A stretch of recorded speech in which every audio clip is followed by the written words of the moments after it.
Hey guys, welcome to the Learn Feng Shui podcast, where you'll learn Feng Shui from a classical point of view, taking out the myth and superstition.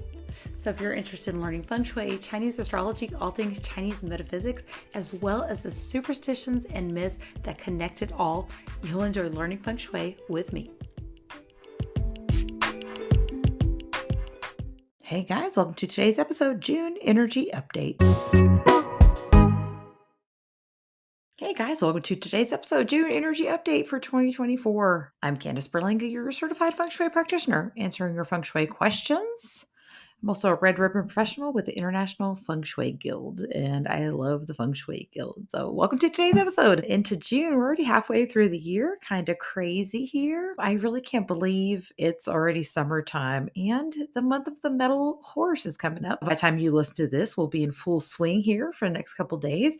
So the month of the metal horse does start June 5th, and that first solar cycle of energy, which is just a 15-day cycle of energy based on the solar patterns, often called a microseason. That does kick off the month on the 5th, and that energy cycle goes from June 5th through the 20th, and it's called the planting of thorny crops, sometimes called grain in the ear. And this is a time of year where the grain crops are maturing. Also, during this time, the 5th day of the 5th month does commence what is called Dragon Boat Festival, which we'll cover in the Folklore Friday segment at the end. June 20th through July 6th is that second solar cycle of energy, and it's the summer solstice, of course. So this does also correspond closely with the pagan wheel of the year, and it is the beginning of the hottest part of the summer, with the sun being directly above us at a 90-degree latitude, at least in the northern hemisphere. If you're in the southern hemisphere, you're gearing up for winter time. It is considered unlucky for it to rain during this 15-day solar cycle of energy or during this micro season. And it's only considered lucky to rain on certain days. Pretty interesting, huh? Foods we want to eat to stay healthy during this time are going to be cooling foods. Our cucumbers, coconut water, salads, cooling fruits. One website said watermelon, but watermelon is not necessarily a cooling food, although it does contain a lot of water. It is considered a summer food and is a fire energy. And our feng shui focus for the month is consistency. So the hexagram we get from the metal horse, it does form hexagram number 32 from the I Ching. And that is a hexagram called consistency. And so really just what it sounds. It does also indicate like swift things moving very quickly here. But yeah, oftentimes we just we get really excited about something new happens. We get these new ideas that come our way, but we kind of lose interest, or we hit an obstacle, we start to give up, and maybe things just kind of leave as quickly as they came. The ideas, you lose focus or you lose track as quick as you got the idea. The key to almost anything in life, of course, is consistency. When we're looking at our health, consistently making good choices. When we're looking at our career, consistently hitting deadlines, just being consistent in our work and showing up, just getting through those problems, facing our challenges and seeing things through really just kind of get you there faster than you think. So being consistent can also help keep you on track for achieving your goals. Creating daily routines and work schedules also help you get more done than you might think. So whatever your goal is, a little bit of organization and action taking can also help you in that routine, because the metal is that organization, that consistency, and that action, while the fire of the horse is that inspiration. So use that to your advantage this month. And this is coming from my newsletter. So page 2, staying consistent, organizing, and taking action is going to be your feng shui focus for the month. And of course, there's more details there on the blog, a little bit of tips on organizing and a little bit of tips on taking action. All right, now looking at the zodiac forecast for the month of June. How is this energy going to impact you? Well, it kind of depends. That's always the answer. So remember, these are just general kind of assessments or general predictions, forecasting for the month. It does depend on where it falls in your natal chart and a lot of other things in your natal chart. Remember that you actually have 4 zodiac signs. A lot of people are most familiar with the year they're born. You might be a snake or a rooster or a rabbit. So just you have to kind of take note of where that zodiac sign falls. And that is the area that it can potentially impact in your life. One for the year, one for the month, one for the day, and one for the hour you're born. And they all represent different things. So if it falls in your year, this does represent your friend group, social circle, and just kind of the community at large, the people around you. And so events can happen in that way. If it's the month, this does represent your career and your personal relationships. If it's the day, then this could be impactful in your health and your romantic relationships, and even kind of the way you view yourself. And if it's the hour, this does represent your children, your thoughts, emotions, feelings. And if you are like a head in the company, if you're management or something like that, this can represent your subordinates. So these are the areas that it could impact. And if you're curious and you don't know what your zodiac signs are, there is a free plotter on the website that'll be linked below. All right, for June, the Grand Duke, or the zodiac sign that governs the month, is the horse. So we can look at the Shin-Sha stars to see where to focus your attention. And so the zodiac sign of horse does kind of have these limited good stars for the year, but one very impactful one you can kind of take advantage of is one called the Heavenly Relief Star. So this is the energy that provides relief for you to face your problems, and it does turn negative situations into positive ones. So if you feel like you've had a challenging time this year already, just realize that heavenly relief star is there. Make sure you ask people for help. And you know what? Combining with the goat this month, we'll talk about that goat in just a second, but the goat zodiac sign of goat is super, super auspicious this month. If you know where to tap into it in your home, it does have a special energy. You can just message me and I can pinpoint that out for you. It's a little bit difficult to kind of explain on the air, but we can do that if we do your floor plan mapping, which I do offer for free. So just shoot me a message. But remember that combination with the goat can be very, very helpful this month. And it does fall in the southwest of your home, but message me for some specifics. Next is a seasonal combination. So these are the zodiac signs that make up the season of summer, which are the snake, the horse, and the goat. So the horse is in for the month already. So if you have a goat or a snake in your zodiac, you'll have a combination with the horse. So all three of these animal signs do have to be present for this combination to take place, but it'll definitely happen during the month as there's goat and snake days. So if you have the snake or the goat, do make connection and network with others in your field. Collaboration is the key this month. Put yourself out there to be seen, because fire does give us the potential to make our efforts more visible. Fire does give us also the energy to inspire people with our actions, and it also helps us reconnect with our spiritual side. So just some advantages you can have this month, as well as some possible wealth opportunity. So you have a 3 harmony combination if you have the horse, the tiger, and the dog. So the tiger and dog does help with recognition and gives you the ability for your achievements to also be seen, and it can help you stay motivated. So gaining recognition at work, applying for a new position, asking for a promotion or raise, but make sure you've put that work in, and showcasing your talent to the public can all be beneficial. Next, the combo of 6, the secret friend. I just talked about using that goat energy for the horse to benefit. So the horse and a goat do make a special combination, sometimes called the sun and moon. It does make the energy of fire, and this can help bring you what is usually called nobleman luck. And this does refer to people coming in to offer help when it is needed. And so, accepting help from others, learn to accept that help. I know sometimes we're like, oh no, I can do it on my own. But you know what? That goat does help bring in that energy. So if you have the goat, you're going to come out as a horse. You could greatly benefit this month.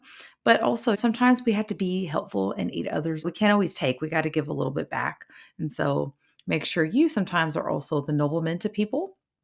And remember that goat energy does have also, it gets what is called the nobleman for the year, which comes in after the solstice. Very, very powerful energy.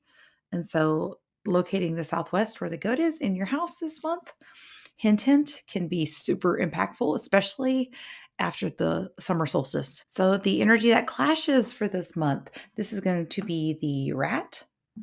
The rat does clash with the horse for June, but in the year of the dragon, this does take this opposing energy away. So remember, combinations do take away a clash. So it takes a precedence. It's kind of like the order of operations in math, that PEMDAS. It is the combination does take away the clash, and the clash comes after that. All All right, now looking at the feng shui for the month of June, which are the best sectors here? Flying stars, starting with the Gua one in the north. So we get the number six Lux star. So the number six Lux star in the north can help in terms of advancing your career this month, especially for those who are looking to get a promotion. So if you're already in a higher position, if you're on management teams and things like that, the energy can help to increase also the business opportunity. So maybe if you're the owner of a company or something like that, use the north sector of your home. The six does represent like the head of a company, it represents the boss, it represents the person in power. Of course, the one from the north is that water energy. We have the 8 star that's there for the year. So we have a lovely 168 combination, which is super beneficial, especially for wealth opportunity. So I'm telling you, use the North this month. It's amazing for work. If you are a Gua number one, it's a great time for you to do something like schedule a performance review, or if you're reviewing your pay and stuff like that, really good month for you to do that. And if that happens to be on the plate for you this month and you're not a Gua one, you know what? Sit in the North when possible, especially when you're, under that review and stuff like that. So use it to send emails, fill out applications. If you're unemployed and you're looking for work, it's really good for that too. So working in the sector can be super beneficial this month. And you can activate with movement, a fan, or water. Super, super good this month. North is one of my favorite choices for the month. And then in the century, we do have the flying star number one called the authority star, and the energy just dictates the energy for the month. And so the number one authority star is this water element, water energy. It does symbolize movement and progress. So in general, I think that we'll just kind of see things or situations moving and turning around real quickly this month. So that's kind of my prediction for just the tone of the month. The 8 star, flying star number 8, the wealth star, does go to the east, Gua number 3 for the month. And of course, we love a good 8 wealth star. And when it goes into the east, you get a lovely 8-3 combination, which is an early heaven her2 combination. So it makes the energy of wood. This 8 wealth star does fly here and makes it extremely lucky. So it can help you find work, secure more contracts, or sending invoices, collect on that, the work you've done already. If you're a Gua 3, you might find yourself pretty busy this month, and you can use this energy for working in the sector, emails, cold leads, follow up. And again, it's more of a sector where if you want to create more work, you can activate this. If you've been a little bit slow, or maybe contracts aren't coming in like they need to, or you need to gain some more work, use this E sector. And of course, you can place a fan here to activate. And you can actually leave this up all year because I really like the energy in the East this year. And flying star number 4, called the Academy Star, does go to the Northeast. So the flying star 4 is excellent for studying and test taking, placement exams, and everything in between. If you think about learning and studying and you need to really retain the knowledge, use the Northeast sector. A Gua 8, you can learn a new skill, subject, or start studying or researching this month. And that's just good for you to focus on. Alternatively, studying some self improvement or motivational materials is also a good choice. So remember, it doesn't always have to be something that we're book learning, but if we want to learn a new concept, also the 4 star helps us to comprehend. It's good for learning comprehension. And you can enhance or activate the sector by studying, taking online exams, and you can also activate with fire, lamps, candles, or red color because it does help feed that earth energy that is native to that sector. And again, generally, number 7, a legal and dispute star. It's usually not one we use very much, but it does go to Gua number 2, the southwest. And of course, it's usually thought of as a negative star, but the southwest is actually really good for the year.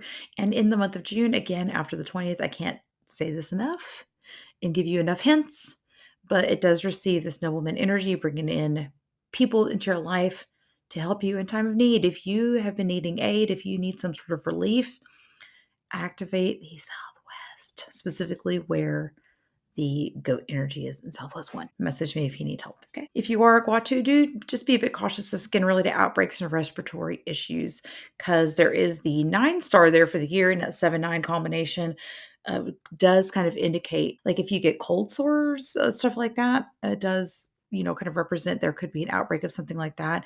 And then, of course, the 7-star with respiratory related issues. You can use the sector for phone calls, reaching out to people, especially if you need help. So use that flying star number 7. Generally not used, but I say use it for this month. And looking at the challenging sectors that we're going to want to cure or just kind of keep quiet for the month. Flying stars 2, 5, and 3 are generally the ones we definitely want to avoid here.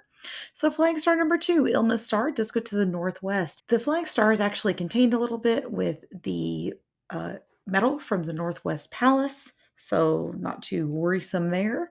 So it usually carries the indication of illness, but it's kind of controlled this month. If you do sleep in the sector, just take a little bit of caution with your health. Make sure you're staying healthy, taking the vitamins and supplements, all the things.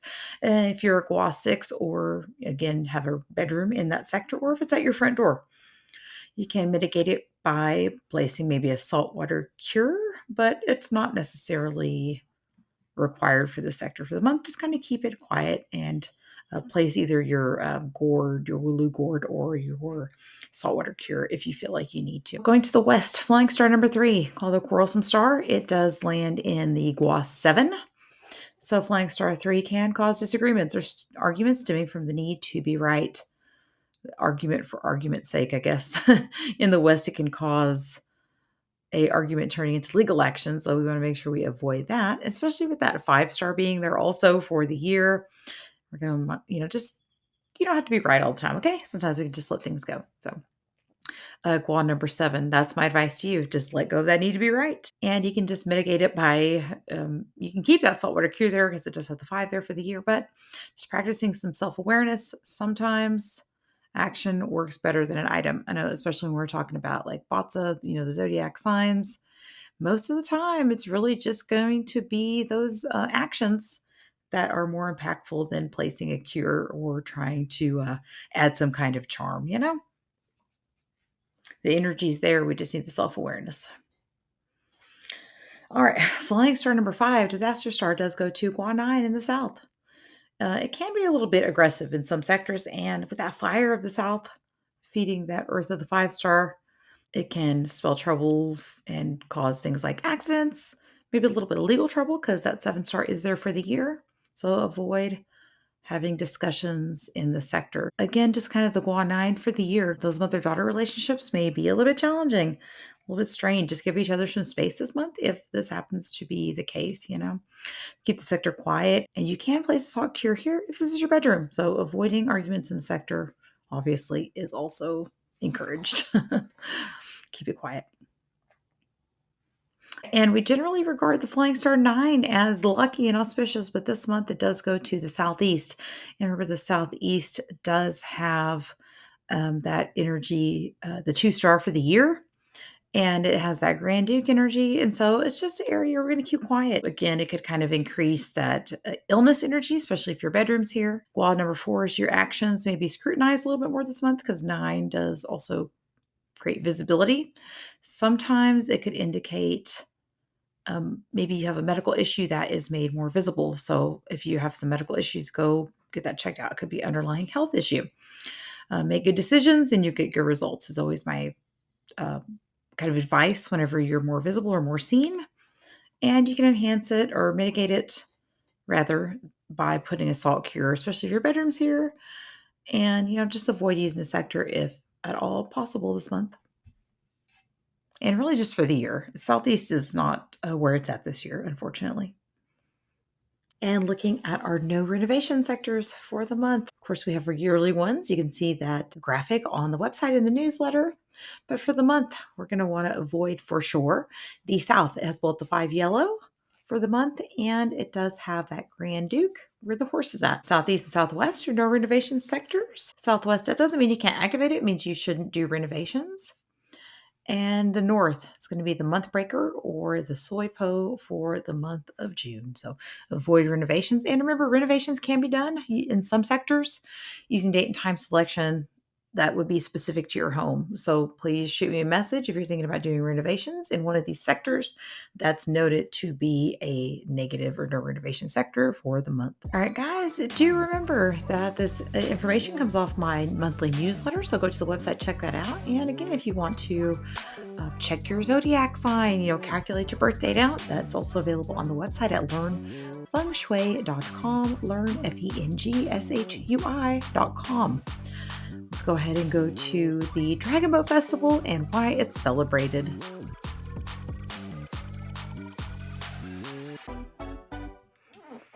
All right, guys, as I mentioned earlier, the Dragon Boat Festival is celebrated in the month of June, usually the 5th day of the 5th month. And remember, since the Lunar New Year starts off in February, we're about a month behind. So that means the Dragon Boat Festival is upon us. And it's coming from wikipedia.com, the Dragon Boat Festival, which will be linked in the notes. The Dragon Boat Festival is a traditional holiday that occurs the 5th day of the 5th month of the Chinese calendar, and it corresponds to late May or June in the Gregorian calendar.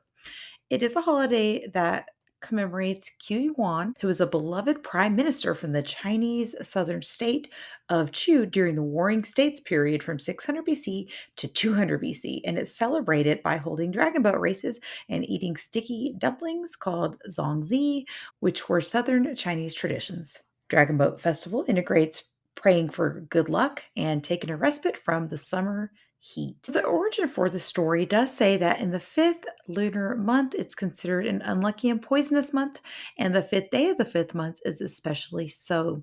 To get rid of this misfortune, people would put calmas and artemisias and garlic above their doors on the 5th day of the 5th month. These are believed to ward off evil by their strong smell and shape. For instance, calmas leaves are shaped like swords.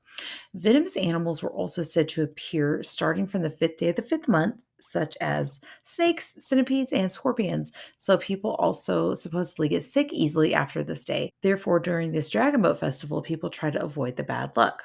For example, people may put pictures of 5 venomous creatures such as snakes, centipedes, scorpions, lizards, toads, and spiders on the wall and stick needles through them. People also sometimes make paper cutouts of the 5 creatures and wrap them around the wrists of children. And big ceremonies and performances develop from these practices in many areas, making the Dragon Boat Festival a day for getting rid of disease and bad luck. So the man himself, who this holiday was supposed to be in commemorance of, Qu Yuan, the story best known in modern China, holds that festival commemorates the death of the poet and minister Qu Yuan of the ancient state of Chu during the Warring States period of the Zhou dynasty. A cadet member of the Chu royal house, Q served in high offices, but however, when the king decided to ally with an increasingly powerful state of Qin, Q was banished for opposing the alliance and even accused of treason. During his exile, Qu Yuan wrote a great deal of poetry, and eventually Qin captured Ying, the Chu capital, and in despair, Qu Yuan committed suicide by drowning himself in the Mailu River. It is said that local people who admired him dragged their boats out to save him or to at least save his body, and this is said to be the origin of the dragon boat races. When his body could not be found, they dropped balls of sticky rice into the river so the fish would eat them instead of eating Qu Yuan's body. This is said to be the origin of the sticky rice balls. During the 20th century, Qu Yuan became considered a patriotic poet and a symbol of his people, and he was promoted to a folk hero and symbol of Chinese nationalism in the People's Republic of China after 1949.